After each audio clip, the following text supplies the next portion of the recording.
Hi friends, அஸ்ஸலாமு அலைக்கும். இது வந்து சாட்டர்டே எடுத்த வீடியோ தான். நாளைக்கு வந்து சண்டே. நாளைக்கு வந்து இன்ஷால்லா நோன்பு ஸ்டார்ட் ஆக போகுது, ஃபஸ்ட்டு நோன்பு. அதனால் இன்றைக்கி வந்து நிறைய வேலை இருக்குது. என்ன தான் நம்ம வந்து நோன்புக்கு முன்னாடி ஒரு 10 நாள் 15 நாளைக்கு முன்னாடி நம்ம வீட்டு வேலையை பார்க்குறதுக்கு ஸ்டார்ட் பண்ணாலும் அந்த வேலை என்னவோ முடிஞ்ச பாடு இல்லை. சரின்னு சொல்லிட்டு ஃபஸ்ட்டு சாப்பாடாக்கி சாப்பிட்டுக்கிறோம் சொல்லிட்டு சாப்பாடாக்கியாச்சு.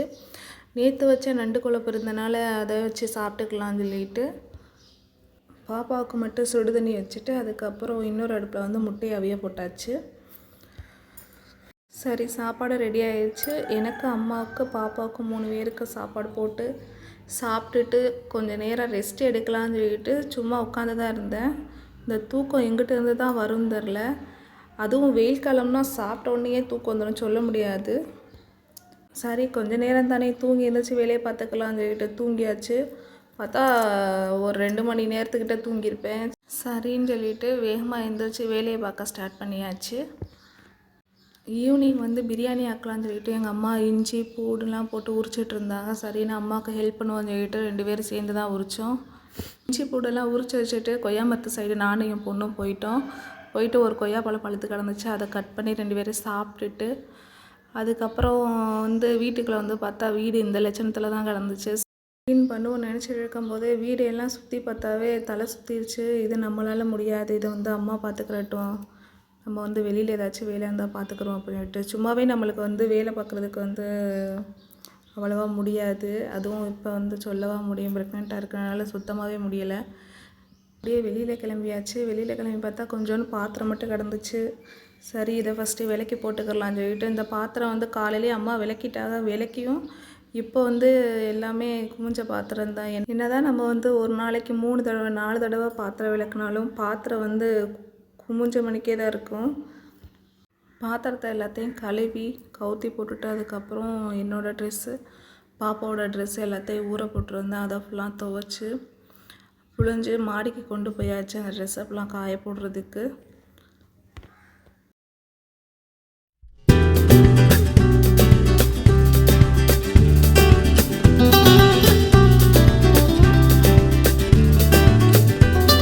போயிட்டு வந்தது கொஞ்சம் டயர்டாக இருந்தனால ஒரு சோடா வாங்கி குடிச்சிட்டு அப்புறமா எங்கள் மாமி எனக்காக சீடை ஒன்று வாங்கி தந்தாங்க. அதையும் சாப்பிட்டுட்டு இந்த வெயிலோட பாப்பாவை வந்து குளிக்க வச்சிடலாம் அப்படின்னு சொல்லிட்டு அவங்களையும் குளிக்க வச்சாச்சு. குளிக்க வச்சுட்டு வீட்டுக்குள்ளே வந்து பார்த்தா அம்மா அவ்வளோ அழகாக க்ளீன் பண்ணியிருந்தாங்க. நல்லா கண்ணாடி மாதிரி பளபளன்னு இருந்துச்சு வீடே பார்க்குறதுக்கு. சரி, எல்லா வேலையும் முடிஞ்சிருச்சு. நீ பிரியாணி மட்டும்தான் செய்யணும் அப்படின்னு சொல்லிட்டு ஒரு மதியானம் போல் மாமா பையன்கிட்ட காசு கொடுத்து அனுப்புனா சிக்கன் வாங்கிட்டு வர சொல்லி. ஈவினிங் போல் கால் பண்ணி கேட்டால் நான் சுத்தமாகவே மறந்துட்டேன், இந்த வாங்கிட்டு வரேன் அப்படின்னு சொல்லிட்டு வாங்கிட்டு வந்து கொடுத்தான். 6:30 ஆயிடுச்சு. அதுக்கப்புறம் அதுக்கு முன்னாடியே அம்மா வந்து வெங்காயம் தக்காளி எல்லாமே கட் பண்ணி வச்சுருந்தனால டக்குன்னு வந்து தாளித்து போட ஸ்டார்ட் பண்ணியாச்சு.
பொண்ணுன்னு சொல்லிட்டு 3 பேரும் பள்ளிவாசலுக்கு கிளம்பியாச்சு தொழுகிறதுக்கு.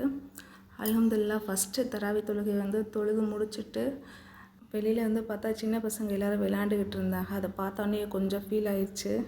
நம்மளும் இப்படி தானே இருந்தோம் அப்படின்னு சொல்லிட்டு சரின்னு சொல்லிட்டு வீட்டுக்கு வந்தாச்சு. வீட்டுக்கு நான் என் பொண்ணு என் ஹஸ்பண்டுன்னு 3 பேர் சாப்பிட்டுக்கிட்டு இருக்கும்போது என் பொண்ணுகிட்ட கேட்டேன் சாப்பாடு எப்படி இருக்குன்னு. சூப்பராக இருக்குன்னுட்டாங்க. என் ஹஸ்பண்டுமே நல்லா இருக்குது சூப்பராக செஞ்சுருக்கு அப்படின்னு சொல்லிட்டு சரின்னு சொல்லிட்டு ரொம்ப சந்தோஷமாக இருந்துச்சு. இன்றைக்கி பார்த்த வேலைக்கு இந்த பாராட்டாவது கிடச்சிச்சின்னு சொல்லிட்டு அந்த சந்தோஷத்தோடு நானும் சாப்பிட ஸ்டார்ட் பண்ணிட்டேன். ஆனால் முன்னாடி செய்கிற பிரியாணியை விட இது சூப்பராக இருந்துச்சு. எனக்கே ரொம்ப பிடிச்சிருந்துச்சு. ஓகே கைஸ், இந்த வீடியோ உங்களுக்கு பிடிச்சிருந்துச்சுன்னா லைக் பண்ணுங்கள், ஷேர் பண்ணுங்கள், மறக்காமல் சப்ஸ்கிரைப் பண்ணுங்கள்.